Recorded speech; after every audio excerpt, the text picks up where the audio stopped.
ભલા માણસ ઈ જમાનો વયો ગયો કે ચલો ગાંધીનગર ચલો દિલ્હી ને એવા હોકારા ફડકારા કરીને સરકારના ઘેરો ઘાલતા એ બધું છોડો.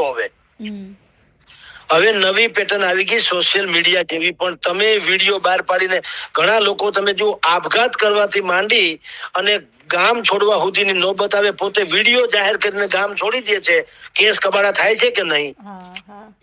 એના આધારે જ કેસ નોંધાય છે, સામેવાળાની ધરપકડ થાય છે, ઘણું બધું થાય છે. તો સોશિયલ મીડિયાનો જમાનો છે. તમારે 43 ડિગ્રી તાપમાનમાં ગાંધીનગર સુધી લાંબા થવાની જરૂર ક્યાં હતી? ત્યાં ક્યાં જઈને તમારે મુખ્યમંત્રીનો કાટલો પકડવાનો હતો ને ઈ ગાય જેવા થઈ જવાના હતા? તમારા કિસાન નેતાને પણ કહેવાની જરૂર છે કે ત્યાં શું કામ જવું? અહીંયા હાવ રેઢું પણ છે. ધાંગધ્રા, જેતપર, મોરબી, સુરેન્દ્રનગર, કચ્છ, જુનાગઢ, આ રાજકોટ, જસદણ, આમાં કોઈ સરકાર નામની કોઈ ચીજ છે જ નહીં.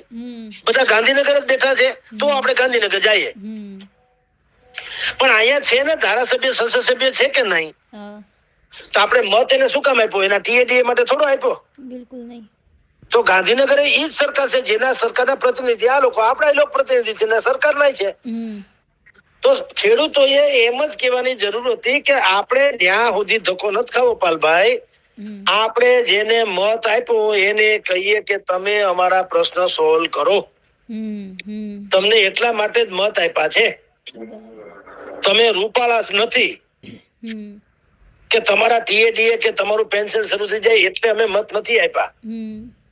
જ્યાં અમે ટૂંકા, અમે એટલે જનતા, જ્યાં ખેડૂતો કે જનતા ટૂંકી પડે અને સરકાર લેવલનો પ્રશ્ન આવે ત્યાં તમારે આગળ આવવાનું.